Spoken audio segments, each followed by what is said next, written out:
cup కలలుగన్న కళ్ళు ఏళ్ల తరబడి ఎదురుచూపులు మహిళా క్రికెటర్ల ఆశలు అభిమానుల ఆకాంక్షలు మువ్వెన్నెల జెండా రెపరెపలు అన్నీ సాకారమయ్యాయి 20 ఏళ్ల క్రితం సఫారీ గడ్డపై తొలిసారి ఫైనల్ చేరిన ఆసీస్ దాటికి చెదిరిన భారత్ అమ్మాయిల కల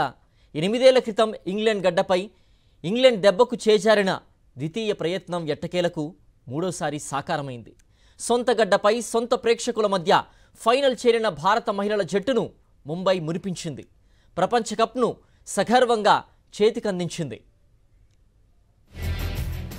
భారత మహిళల జట్టు వన్డే వరల్డ్ కప్ ను గెలుచుకొని విశ్వ విజేతగా నిలిచింది టీమిండియా ఈ టైటిల్ సాధించడం ఇదే మొదటిసారి డివై పాటిల్ స్టేడియంలో జరిగిన ఫైనల్లో భారత్ 52 పరుగుల తేడాతో దక్షిణాఫ్రికాను చిత్తు చేసింది వర్షం కారణంగా మ్యాచ్ 2 గంటలు ఆలస్యంగా ప్రారంభమైంది టాస్ ఓడి ముందుగా బ్యాటింగ్కు దిగిన భారత్ 50 ఓవర్లలో 7 వికెట్ల నష్టానికి 298 పరుగులు చేసింది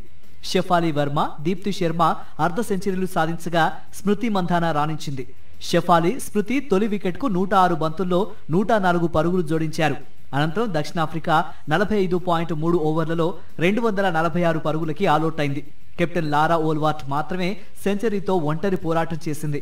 దీప్తి శర్మ 5 వికెట్లతో ప్రత్యర్థిని కుప్పకూల్చగా షెఫాలి 2 వికెట్లతో కీలక పాత్ర పోషించింది player of the final match పురస్కారం షెఫాలి వర్మకు player of the tourney award Deepti శర్మకు లభించాయి